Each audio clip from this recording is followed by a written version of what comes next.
I'm Dr. M. Jasmine, working as an associate professor in the Department of ECE, Bharat Institute of Higher Education and Research. In the course Microcontroller, now I'm going to discuss about assembly language programming and interrupts. The topics covered will be first about the programming language, then we'll move on to the assembly language, in which we'll discuss about the advantages of assembly language, its structure, assembler directives, and finally we'll see an example program using assembly language. Then we'll move on to an interrupt, that is basically what is an interrupt, then polling versus interrupt. After that, I'll discuss about the different types of interrupt, namely vectored, non-vectored, maskable, non-maskable, and after that we'll discuss about the interrupt service routine and steps involved in executing an interrupt. Then enabling and disabling of an interrupt, and again the types, namely timer, serial and external interrupt, and finally we look into the priority of interrupts. First, what is a programming language? So when we want to do some task in a computer or a microcontroller, it will be done by means of a sequence of instructions. So that is meant by programming. So programming also involves debugging and troubleshooting of these instructions so that the desired task is performed without any error. In this programming language, we have three levels, namely machine language, assembly language, and high level language. In machine language, the instructions will be in the form of binary code, which is very difficult. And next, we move on to the assembly language, in which the instructions is in the form of mnemonics. Then the most versatile one is the high level language. For example, C and C++. For each one, we'll have a set of syntax. Through that syntax, we'll be writing the program. So though high level language is the best among all the three and also it is easy to work with, we have certain advantages of assembly language. So we'll look into that.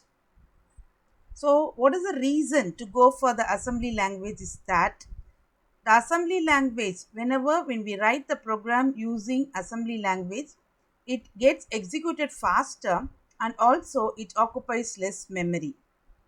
And whenever we use assembly language, it is easy to exploit all the features of the microcontroller. That is, we can have a direct access to the all the resources, namely the ports, RAM and special function registers. And also when we compare with the high level language, assembly language have less rules and restrictions. And this is the structure of an assembly language.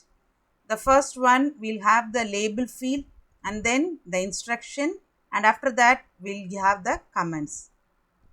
For example, L1, which is a label, and then I have the instruction move a comma 24h. So the meaning of that is we have to move the data 24 to the accumulator. Data in the location 24 to the accumulator. First, the label. So label is the one which is the chosen memory location. So when we want to transfer the program flow from one location to another location, it is easily done when we have this label part. So the rule for the label is that we have to use some variable and it should be separated by a colon. And next one is the instruction. As I told earlier, in assembly language, we are using the mnemonics. So initially we have for all the instruction in the form of binary codes. As it is very difficult to remember all the codes, we replace that by a set of instruction called as mnemonics. So in the instruction we have two parts. One is the opcode, another one is the operand.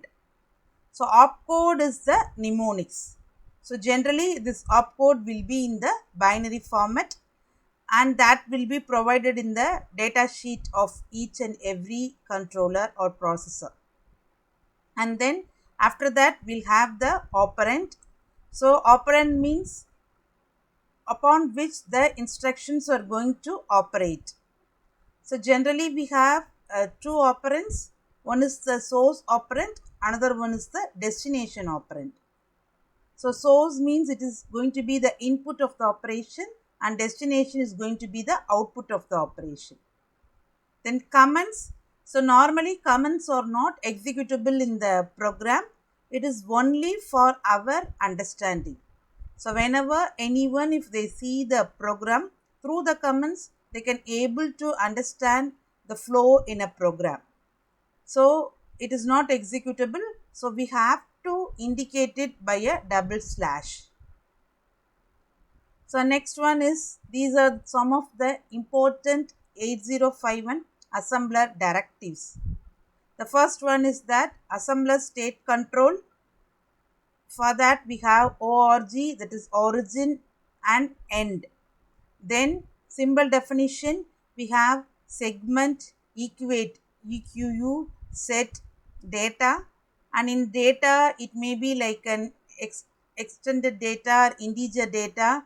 For that we have I data, X data, then we have bit and code. Then for storage initialization, we have to define source or define bit dbit or define byte db and define word dw. Then for linkage of the program, we have public, extern and name. And for selecting the various segments, we have register segment, code segment, data segment, instruction segment, base segment and extra segment. So in this, the frequently used assembler directives we'll see. The first one is ORG, which stands for set origin. So here the 8051 microcontroller assembly language program will start from this memory location, say 000H, and from that particular location it will start executing the code. And also, in order to place the program and data anywhere in the address space, we can use this origin directive. And next one is going to be the define byte. So define byte is that in which you are going to define a byte type variable. So that data can be in any format, say decimal format or binary, hexadecimal or ASCII formats. Then word. So word is that it is used to include a 16-bit data in a program. So it is similar to that of the defined byte, but it generates a 16-bit values. Byte means it generates an 8-bit value. Then equate. So when we are equating any variable to a value, then we use this equate. The end. So end of the process will be indicated by this end directive. So it should be the last statement in the program, and beyond this, beyond the end statement, it normally we won't have any label, and it will also not be processed by the assembler. So now we'll see an example program using the assembly language. So the program asked is that we have to copy the data from R0 of bank 0 to R0 of bank 3. We know in 8051 we have 4 banks from right from bank 0 to bank 3 and 8 registers in each bank. So to select the bank, normally will be using the program status word. So in that, the bit number 3 and 4 will be used for selecting the bank. 00 for bank 0, 01 for bank 1, 10 for bank 2, 11 for bank 3. So now initial thing is that you have to start with origin. So the location I'm giving it as 00. Then any data, for example, I'm taking the data 33H, that is 33 in hexadecimal format. So let me move the data in R0. So now the register R0 contains the value 33. Then this particular data is moved to the accumulator. So that is the next statement, move A comma R0.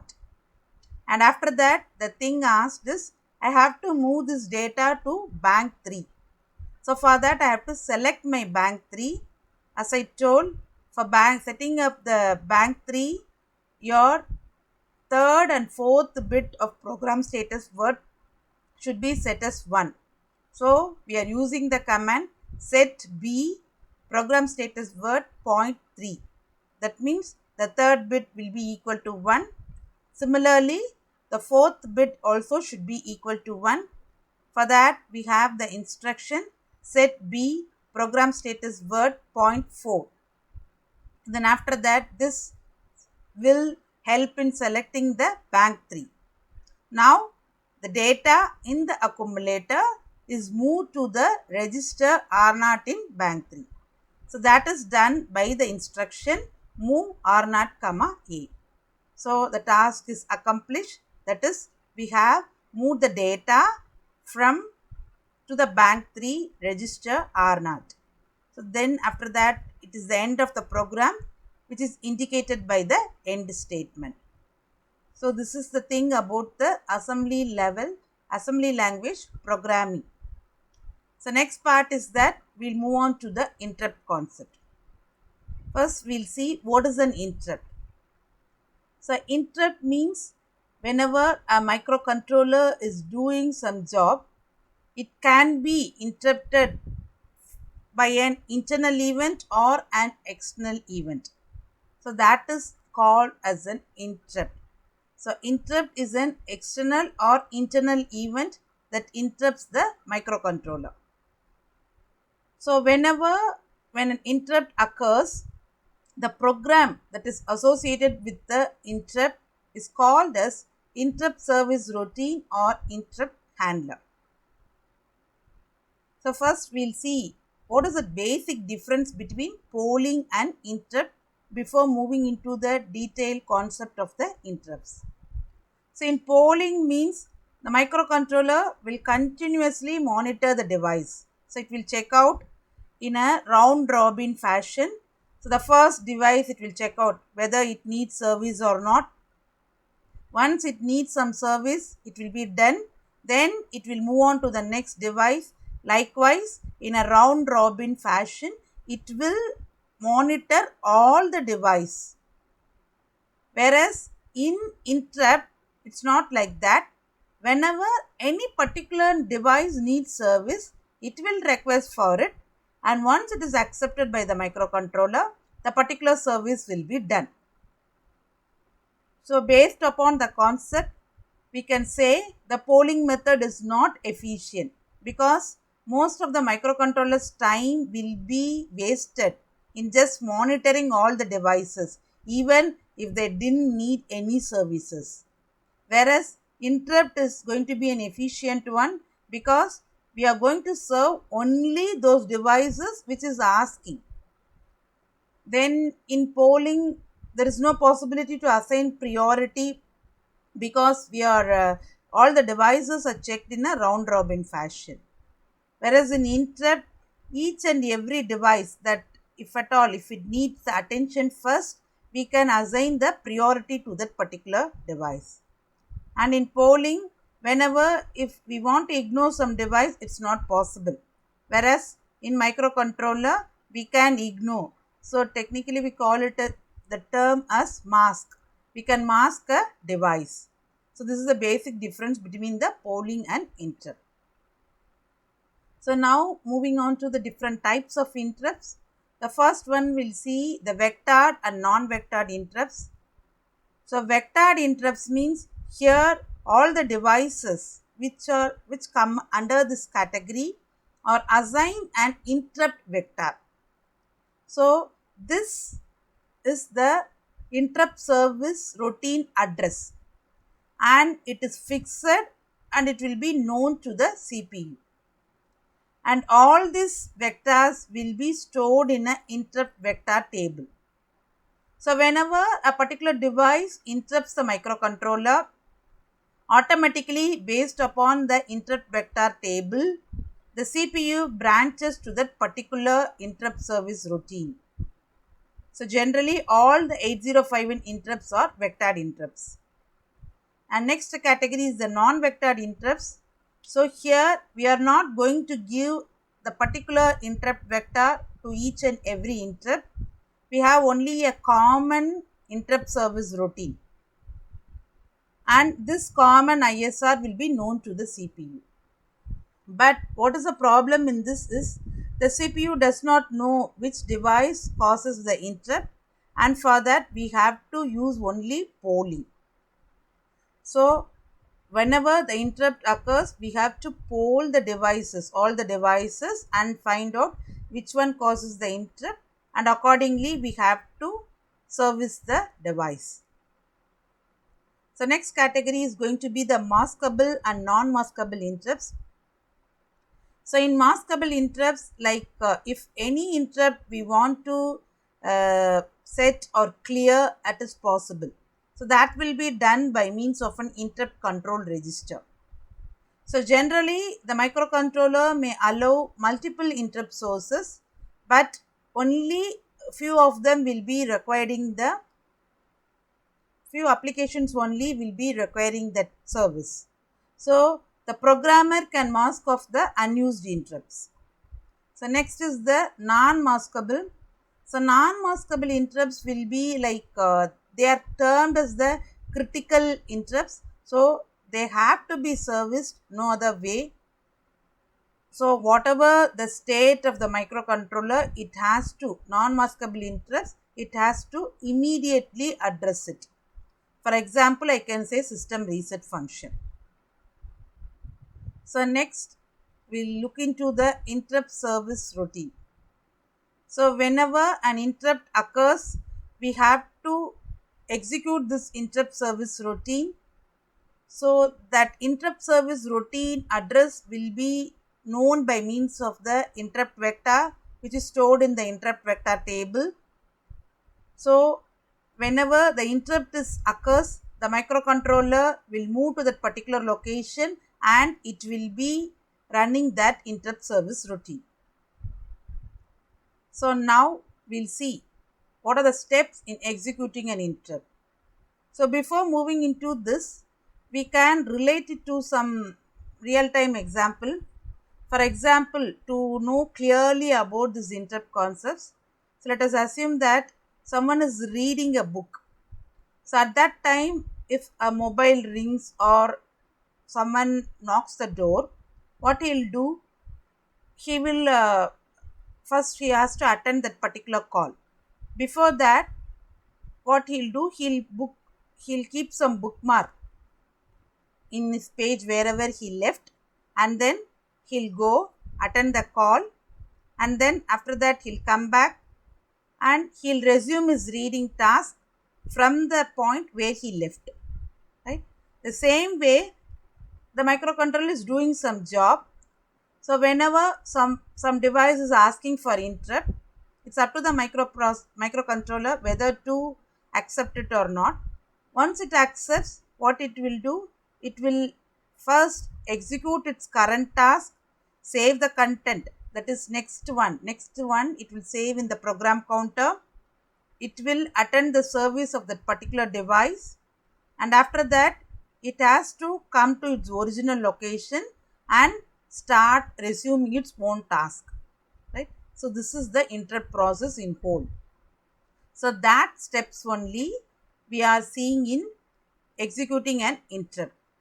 So first thing is that whenever interrupt occurs, the microcontroller will finish its instruction, and then the next instruction it will be saving it in the program counter and also the status.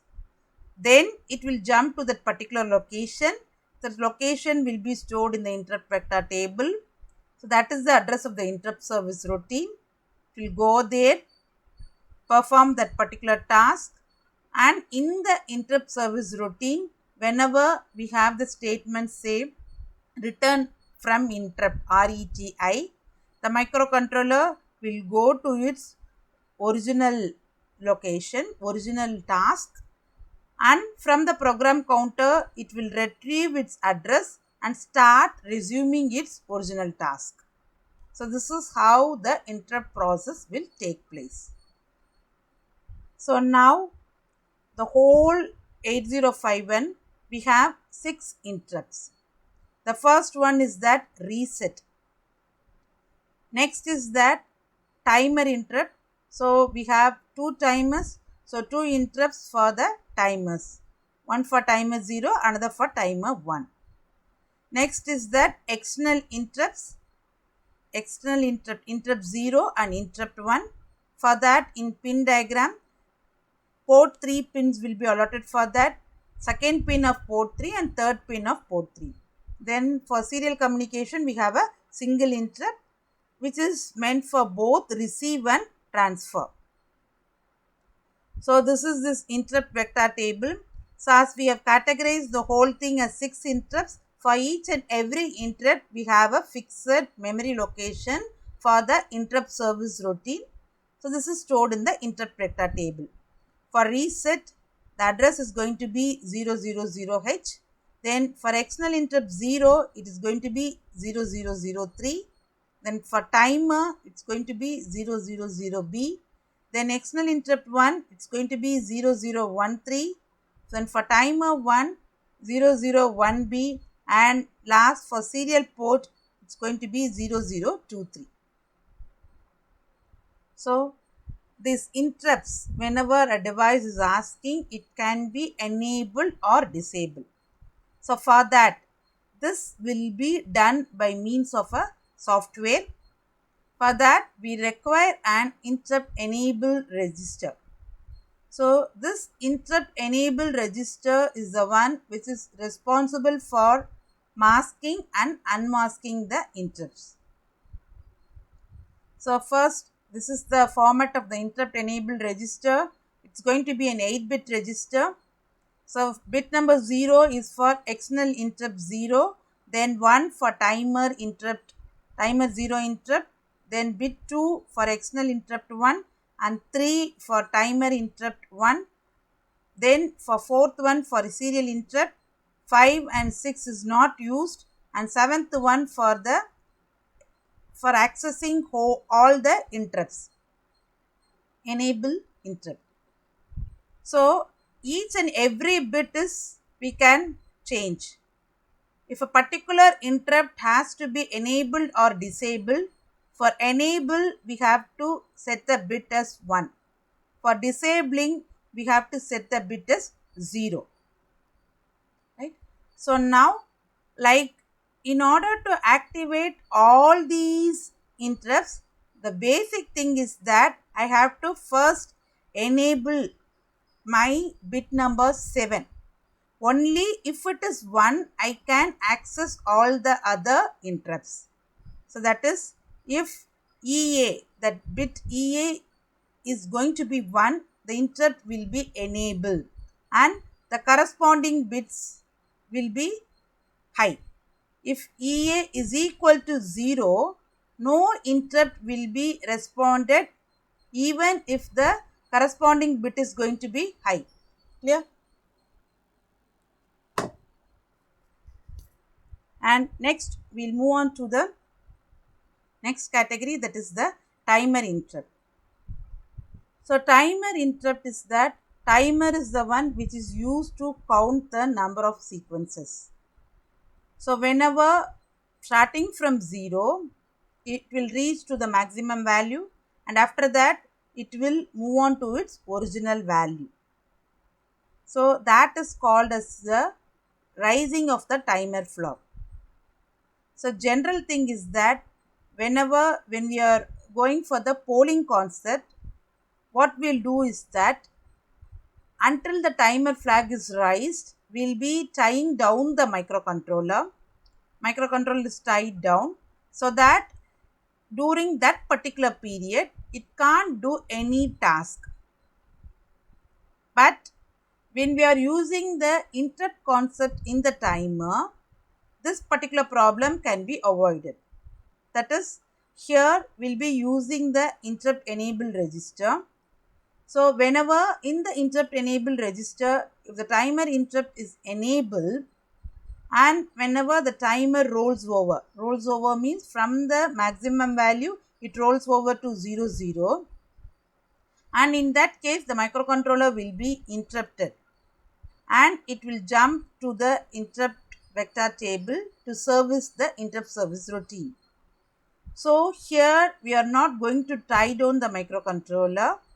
The microcontroller can do the task as usual until it is notified that the timer rollover occurs. Whereas in polling, it doesn't happen. So that is the purpose why we go for the timer interrupt. Then the external interrupts. In 8051, we have two external interrupts and the location will be 0003H and 0013H. And for external, we have two things. One is going to be the level triggered, another one is going to be the edge triggered. So level means it will be in one level, either in the positive or in the negative. Edge means we'll have from the transition from high to low and low to high. So first category is the level triggered interrupts. So in level triggered interrupts, generally this INT0 and INT1 pin, that is 3.2 and 3.3 will be normally high. So under this condition, if I am going to apply a low signal, it triggers the interrupt. So at that time, the microcontroller will stop its current task and it will service that interrupt.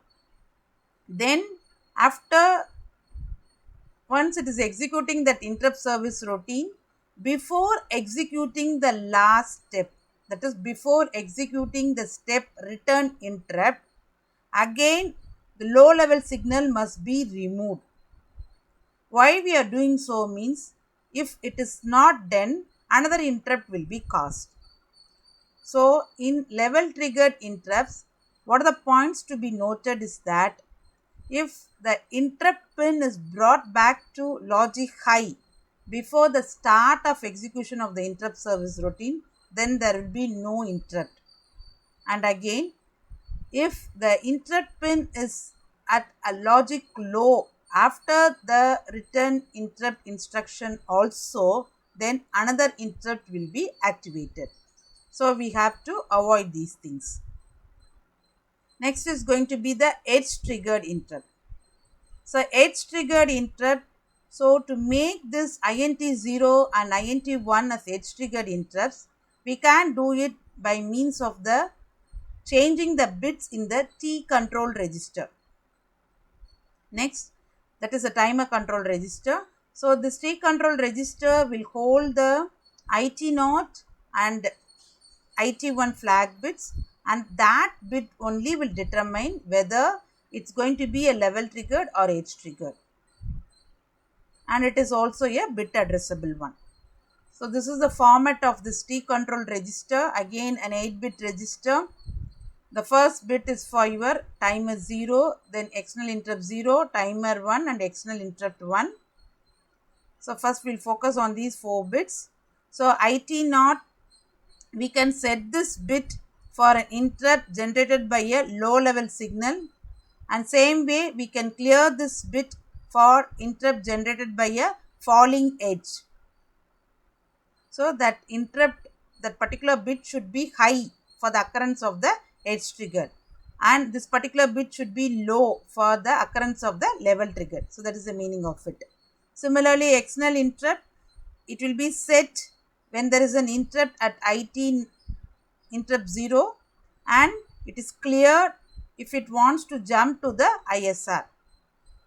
The same thing is repeated for the timer 1, IT1 and IE1. So we can see here the detailed explanation of these 4 bits. First is the IE1. It's going to be the external interrupt 1 edge flag. It is set by the CPU when the external interrupt edge, that is high to low transition, is detected, and is cleared by the CPU when the interrupt is processed. The same way IT1, it's going to be interrupt 1 type control bit.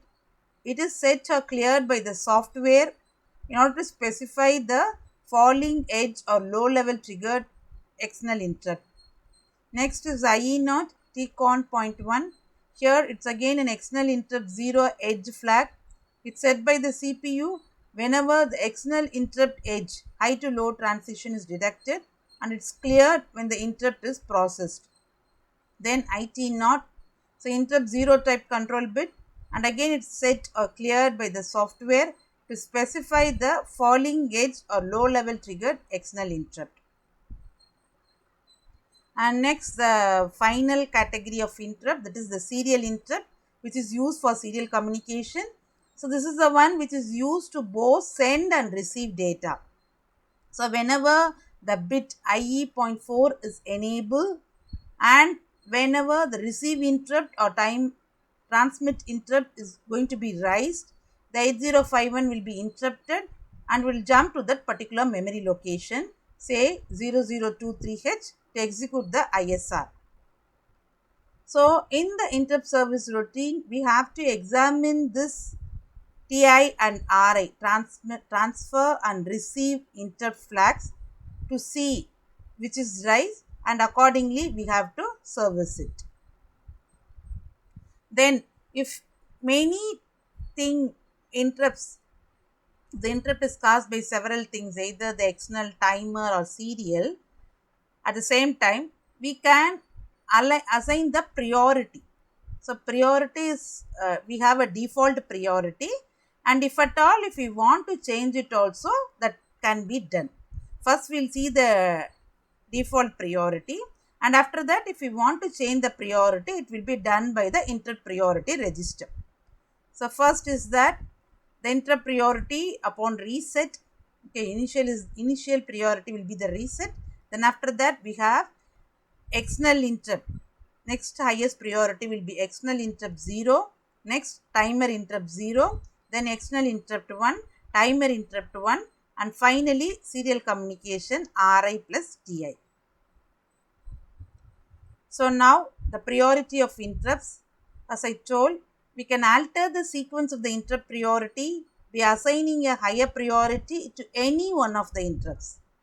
Then after that, according to the order, which one is of next priority, it will be assigned. When two or more interrupt bits in the interrupt priority register are set to high, they are serviced according to the default priority. So generally all the interrupts are latched and kept internally till the interrupt is being serviced. Then upon the return interrupt, whichever priority is of low level, it can't get the immediate attention of the CPU till the 8051 has finished servicing the high priority interrupts. So next, this is the interrupt priority register. So it is again an 8-bit register. So first one is that first bit is going to be the external interrupt 0 priority bit, then timer 0 interrupt priority bit, then external interrupt 1 priority bit, then timer 1 interrupt priority bit, and after that we have the serial port priority bit. And normally in 8051 we won't be using the timer 2 priority bit. So as per our needs, we can set any particular bit to be of the highest priority. So in this we have discussed about the 8051 assembly language programming in detail. We have seen about the structure, and after that we have seen through an example the assembly language programming, and we have also discussed the interrupt concepts in detail, how we are going to execute an interrupt and the different types of interrupt, and finally the priority concepts in the interrupt. Thank you.